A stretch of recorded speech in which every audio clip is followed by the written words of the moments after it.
Alors, bienvenue sur notre premier podcast. On espère que ce sera le premier d'une longue série qui vise à vous donner un maximum de clés pour exceller aux épreuves écrites des concours. Aujourd'hui, avant de vous parler de ce qu'il faudra faire matière par matière, on va vous parler de l'état d'esprit à adopter pour les révisions. Il faut savoir qu'un état d'esprit négatif, c'est vraiment un frein majeur pour la réussite, en particulier chez un étudiant de prépa. Or, une chose qu'on essaye assez régulièrement de vous faire comprendre, c'est qu'un bon état d'esprit à lui seul peut assurer 70 voire 80% de la réussite. Le travail, ensuite, ce sera que les 20 derniers pourcents qui vont rester. Avant de se jeter dans les révisions, c'est important de faire un point sur soi et de se poser les bonnes questions. On va aborder tout cela en 3 points. La première chose dont il faut se rappeler, c'est pourquoi vous êtes en prépa. Ça arrive assez fréquemment d'entendre des étudiants, quand on est proche des concours, dire: «Oh non, c'est bientôt les concours» ou «Je n'ai pas envie d'y aller». À notre sens, c'est pas quelque chose qu'il faut se dire dans la mesure où les concours, c'est quand même votre objectif depuis le début. C'est ce pourquoi vous vous êtes levé chaque matin, battu pendant des heures, chaque jour, à la lampe de chevet pendant 2 voire 3 ans, durant lesquels vous êtes passé un peu par toutes les émotions. Et toutes ces épreuves-là vous ont formé pour ce seul événement où il faudra absolument tout donner. La deuxième question qui trotte souvent dans la tête d'un étudiant en prépa, c'est: est-ce que je suis capable de réussir?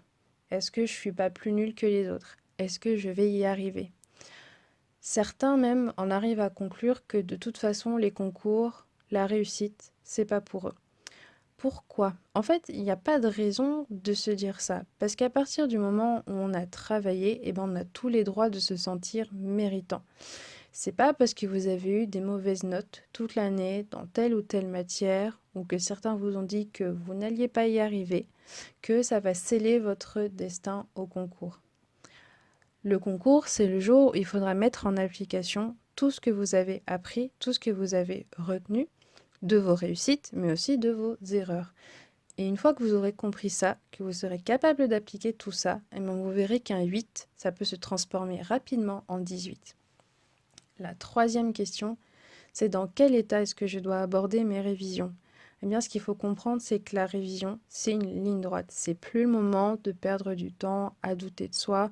C'est le moment de se dire qu'on peut y arriver, qu'on va y arriver, et qu'il suffit juste d'ouvrir ses cahiers, ses classeurs, ses livres, bien se tenir à son planning de manière à arriver le jour J en ayant couvert la totalité du programme, sans impasse et en étant à l'aise sur n'importe quel type de sujet, n'importe quel type d'épreuve.